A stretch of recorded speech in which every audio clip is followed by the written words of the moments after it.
आज एक और हमारे पास स्टेटमेंट है, वो भी आपको दिखा दूँ, फिर हम सवालात की तरफ आते हैं। फिरदौस आशिक अवान मरकज़ में तर्जमान बन जाती, तर्जमान बन गई, फिर मरकज़ में बन गई। आज उनके लबो लहजे में कुछ तलखी नज़र आ रही है, सुनिए वो क्या कहती हैं। पीटीआई को मैं बार बार कह रही हूँ कि बाहर से कोई खतरा नहीं, पीटीआई को पीटीआई से खतरा है। ये बहुत सारे हमारे राज हैं जो इस वक्त जो है मेरे सीने में दफन है। मैं खान साहब की मुश्किलात बढ़ाना नहीं चाहती हूँ। जो इर्द गिर्द लोग हैं वो कहीं ना कहीं ना तजर्बाकारी की वजह से, ज़ाती मफाद की वजह से, ज़ाती ख्वाहिशात की भेंट चढ़ा दी है। फेडरल और पंजाब का एक ही गैंग था और एक ही ग्रोह था और एक ही माइंड सेट था। कॉन्स्पिरेसीज में मसरूफ थे, इधर भी वही कॉन्स्पिरेसीज में।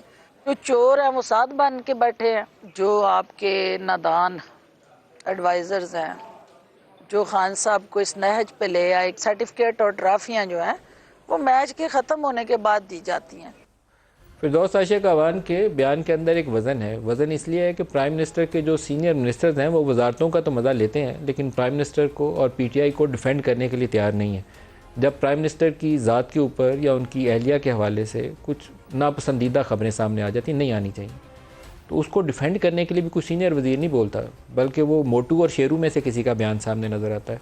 और सूरत हाल ये है कि इन प्रोग्रामों के अंदर, टॉक शोज़ के अंदर, अव्वल तो वो वज़ीर आते नहीं हैं, तो अगर कोई वज़ीर आ जाता है तो इनकी मीडिया सेल के अंदर एक पॉलिटिक्स चलती है, टांगे खींचने की ना। वो एक मेरी पसंद का उसकी टांग खींच लेता है और दूसरे की पसंद का उसकी टांग खींच लेता है, वो बंदा हटा लेते हैं।